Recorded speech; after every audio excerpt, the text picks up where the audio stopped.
on this Thankful Tuesday.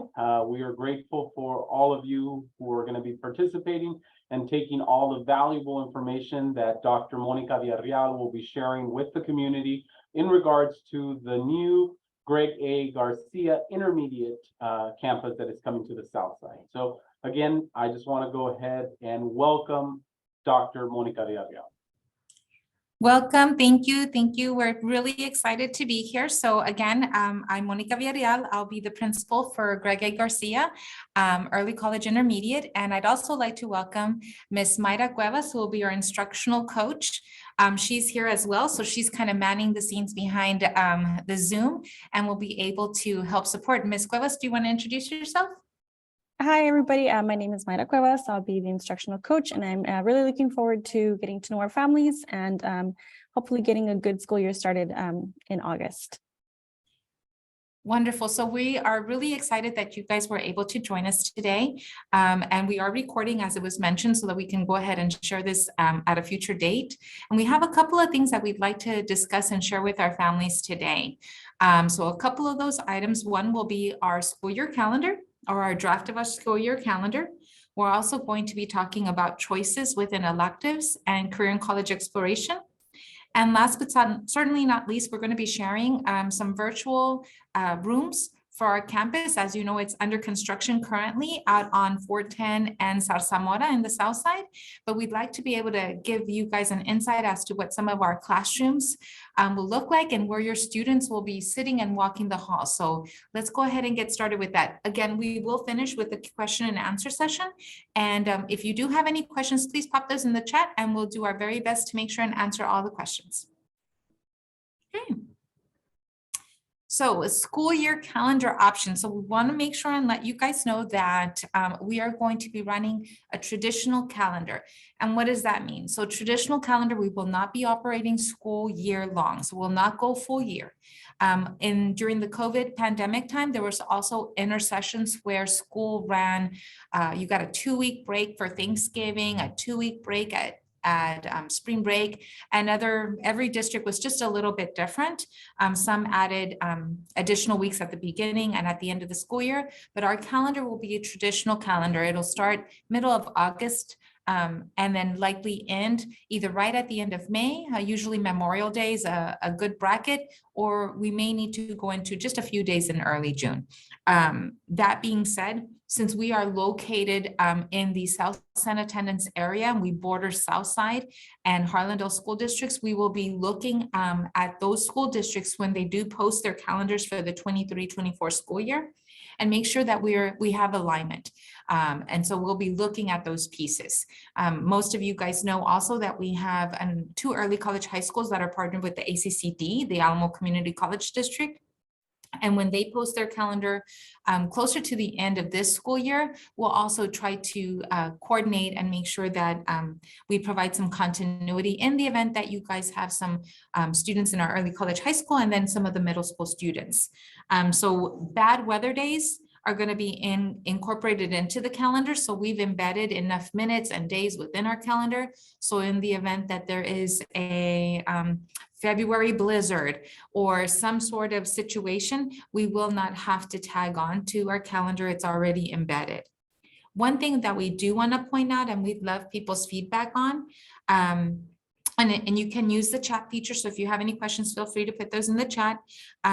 Is that we're exploring the idea of having early release days every Friday. And that what that would mean would be that students would come to school for 4 hours. It'll count as a full instructional day, and our teachers and faculty and staff will have professional development on those days. That is similar to what our early college high schools, the college does not offer school on Friday. So our students typically come in and have teams or clubs and organizations meet on that day. So we're following a similar type schedule with Fridays always being early release days. And imagine as a mom, my question would be, so what could I do with my child after school on those days when school's over? So again, clubs, different clubs, sponsors, and we'll also likely have an after school type program so that they usually offer childcare for our middle school age students as an option for families that work and are unable to come out to the school and pick them up at that time. So again, for our calendar, it's not year long. We have a traditional type calendar in that we will start in August and finish either right around Memorial Day or maybe 1 or 2 days in June. Bad weather days are going to be included. We will have a full week at Thanksgiving. We'll have a traditional winter break over the holidays. We'll have a week for spring break, and then we have a couple of other holidays throughout the school year that we're working to coincide with our neighboring districts. And then the big thing, of course, that we wanted to share out is really trying to get some feedback on having early release days every Friday. I think kids would love coming to school only 4.5 days out of the week, and really wanting to get some input so that we can make sure and structure that to meet our families' needs. I'm going to pause there. Is there any other items that you think we need to add in there, Ms. Cuevas? Or any questions that maybe have come up that we could answer? Yes, there was a question about school hours. Wonderful. So school hours, currently we are looking at a 7:45 start time. 7:45, that's at the time that we would do breakfast in the classroom for all 6th, 7th, and 8th grade. And we would end our instructional day at 3:55. So 7:45 start time and 3:55 dismissal time. Great question. Okay, I think the next item, and again, if you have any questions, feel free to pop them in the chat. Next question the next topic we wanted to hit was really extracurricular exploration, college, career, and what kinds of choices are my students going to have if they when they attend Greg A. Garcia. So choice is really important for us. So looking at the electives, PE will be an elective that's offered all the way through. We'll have art, music, and technology, along with the core curriculum, which would include math, science, social studies, and reading language arts. Now, the college and career exploration piece is something that's really near and dear to us. So we want to make sure that it's not just art appreciation or music appreciation. And in a few minutes, we're going to take a virtual tour of the campus. And we really want to kind of showcase some of those places that we have. So we do have a music wing. I like to call it a music wing. You see that we have a little mariachi picture of some students up there. So we are exploring the idea of having a mariachi program. It'll be full ensemble. We have actually an amphitheater for our students to be able to perform. So we're really excited about the opportunity of having a mariachi program, maybe some orchestra, some very specific music instrument classes. And we want to tease those out better as we get more students and we really tap into their needs with our families. Additionally, we'll have art will be something that will be offered, and these will be offered at every grade level, 6th, 7th, and 8th, different options. So we're looking at really making sure that we can harness in those opportunities for like graphic, tapping into some other pieces and what are students interested? Was it sculpture? Is it graphic design? Is it design and advertisement? So really want to be very forward thinking and in preparing our students for their future and their possibilities based on what their interests are. And technology is really one of those pieces that is tightly woven into the curriculum at Greg A. Garcia. Not only do we have a makerspace room, but that room will be multi-purposeful and we can tap into different careers within technology, and that's a big piece is that we want to make sure that whatever we're doing, students are able to see the connection to where could this take me? What are the possibilities? What are my options that exist within this piece? And in terms of the core content, is that we'll be offering various strands. So we will have an honors program where our students will be able to participate in, and thereby giving some opportunity to earn high school credit while in middle school. And it'll open up their schedule when they become high schoolers that will allow them to hopefully guarantee them to earn their associate's degree in high school. We have a lot of opportunities in those areas, and we can't wait to finish drafting those. Now, PE may be offered, but there's other opportunities within PE. We could have a dance section. We can have a rhythm and expressions dance component in there. So they're filler places right now, and we really want to tap into those options that our kids are really excited about. Ms. Cuevas? Any conversation over that? Yeah, we have a parent wondering if her student's current middle school credits will transfer over.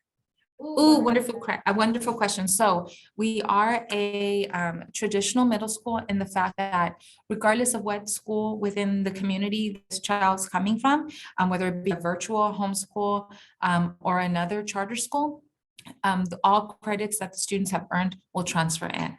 That's a fantastic question. Great question. Anything else coming in? Okay, all right. So I think this is probably one of the most exciting things is really getting to see the inside or getting to see what the facility looks like. If you're not familiar with the area, Loop 410 in the south side, right off Zarzamora, very easy access onto the expressway, back in, back off, super conveniently located to Temusa, Texas A&M University, San Antonio. I think it's just one exit away, and almost right adjacent to Palo Alto College. We're literally in their backyard.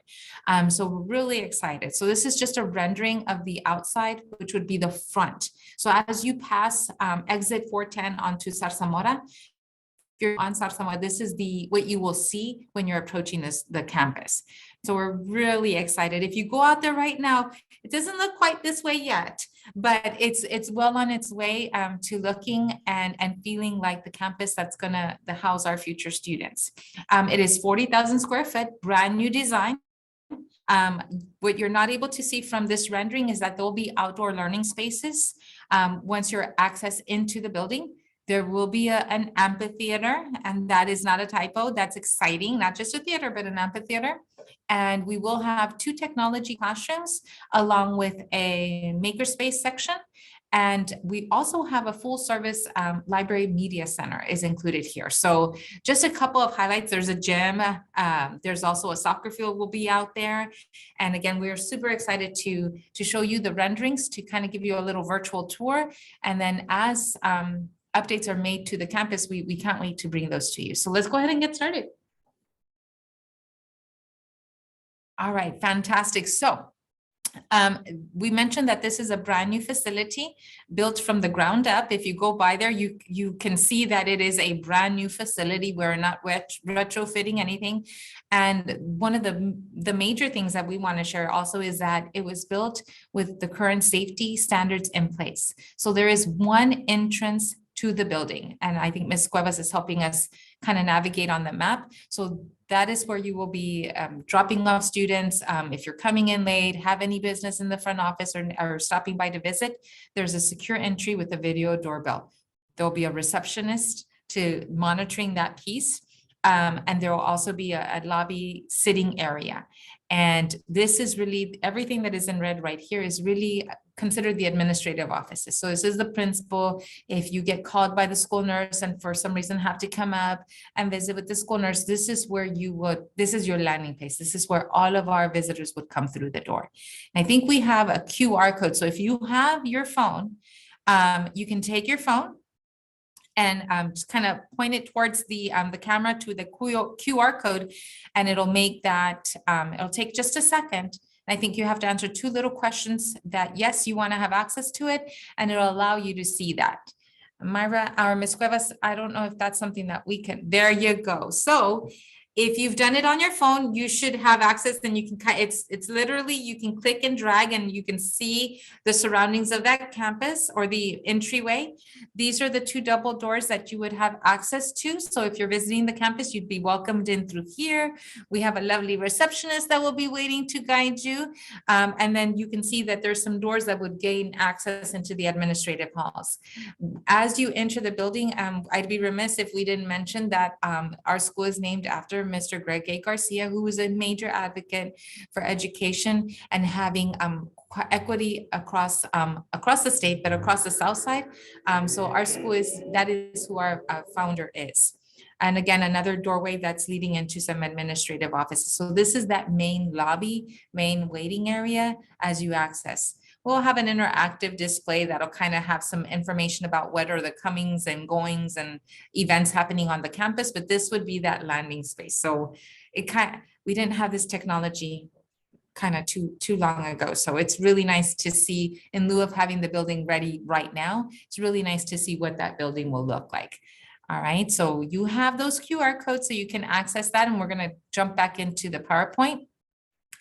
Another area that we want to showcase, and if you were with us at the ACA, at the previous K through 8 campus, you know that our kids worked out really well and really hard under a pavilion. And so we're really excited to have a fully competitive enclosed gym.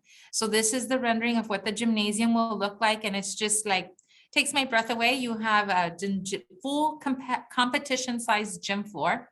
We'll have games there. We'll have intramurals. So if you're wondering, are we going to have sports? Are sports going to be available for our students? Yes, they will. And we will be part of the Texas Charter School Association in those competitions, similar to how we were in the past, not just for the extracurricular in terms of the athletic piece, but also in terms of the academic side as well. So here's our full gym. Those back doors towards the back lead into the cafeteria. So our cafeteria will be back in that area. And as Ms. Cuevas is talking, you'll also see that there is our amphitheater. Now, what you're not able to see from this view is that when the curtain rises, right? When they open the curtain, that'll actually open up to some pretty industrial sized garage doors. That it's better than garage doors. I'm not doing it just to saying it's garage doors, but they'll open up to these doors that will open up into the outside. So it'll be not just for indoor performances, but can be used for outdoor performances. That's the amphitheater. And there will be beautiful renderings that we can share, hopefully in one of our next sessions. And again, it's our full competition gym. We will have changing facilities for our students. There's a coach's office in there as well. And we can't wait to take advantage of this space and just start seeing students and staff in that area. And there you can see where the doors were leading out. It led into the cafeteria, our dining area. We will have some outdoor dining spaces as well, and then a service kitchen that we'll have. Wonderful, awesome. I don't know if there are any questions at this point, but feel free to pop in the chat, and we want to make sure that we take any feedback that you're sharing. This is that opportunity. One of the areas that is just near and dear to my heart, every school should have a library, should have a central hub, and Garcia Early College Intermediate is no different. So this is our library media center layout. There'll be some circulation centers. There'll be some stacks. Stacks is what we call where we put books. And so it looks and feels very different than maybe schools that you had been in when we were in school, or that we had been in when we were in school, but it is a multi-purpose space. So we intend to host parent sessions, community stakeholder meetings. We want this to be your space as much as it is our space. What you can't see around the corner, you can kind of just see the bookcases there is where it'll lead off into the stacks, or where the books will actually be housed. But we'll also have internet connection. We'll have computers inside the library, so that we have not just access to the books, but with the internet and the connectivity that we'll have with the library, San Antonio library system, it'll open and really expand beyond those walls. So really awesome. And that's leading into the main hallway of the second floor building. That is a 2-story building, and the library media center is on the second floor. Looking at the renderings, just the 3D renderings are just really kind of inspiring. Now, this is one of the science labs. So we will have a science lab fully vetted out. It'll be situated. We're working with Region 20, our education service center, to ensure that it is stocked with all the items that are necessary to ensure that we provide observations, experiments, a laboratory type setting to make sure that our students are fully equipped to prepare for not just the test, but for their future learning. So this is the look at the science lab. It'll look much like this. We'll have those higher tables, we'll have stools. There is, I think you can toggle around all the way through. Every classroom will have an interactive whiteboard or an active panel board. You can see those there as well. The other piece that you have right at the back is an observation room. So because we are located so So, I mean, just a hop, skip, and a jump away from both Tamusa and the ACCD campuses is that we are working on partnerships to collaborate with their future educators and bring them into our schools as well, so that we're continuing that pipeline of creating educators to meet the needs of our kiddos.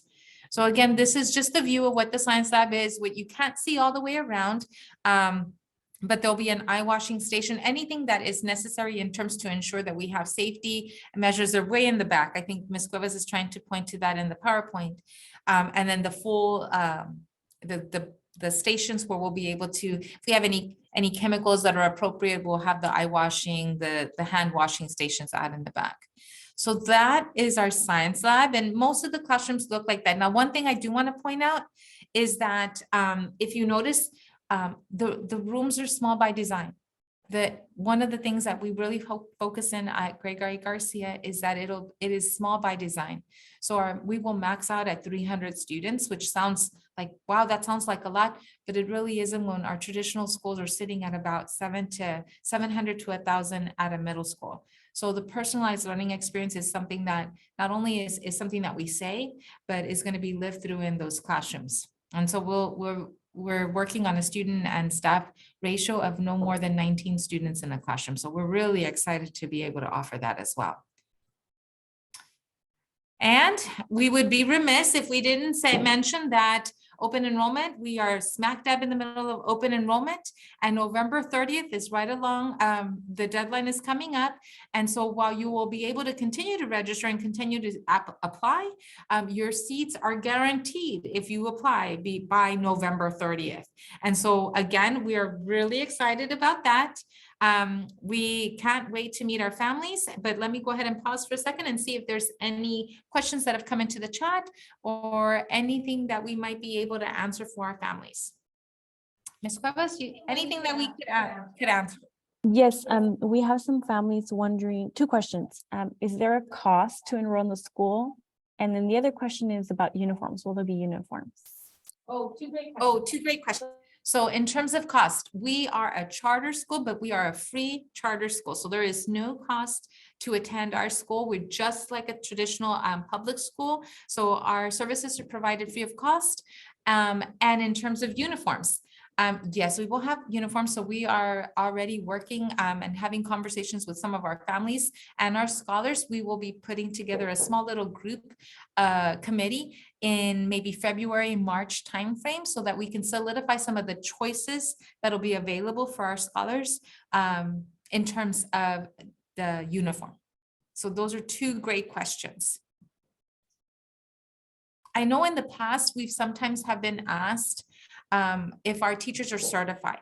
And so I just want to make sure and mention that we are a charter school, and in our charter school does ensure that we provide fully certified through the state of Texas certified educators. So your child will be taught, your scholar will be taught by fully certified Texas educators. And so I think that's really important to mention. Anything else? I think those are all the questions. All right, so we are very excited that you were able to join us. For those families that are watching this on a recorded, we can't wait to actually meet with you guys and collaborate and become true partners in your child's journey onto greatness. Thank you so much for being with us.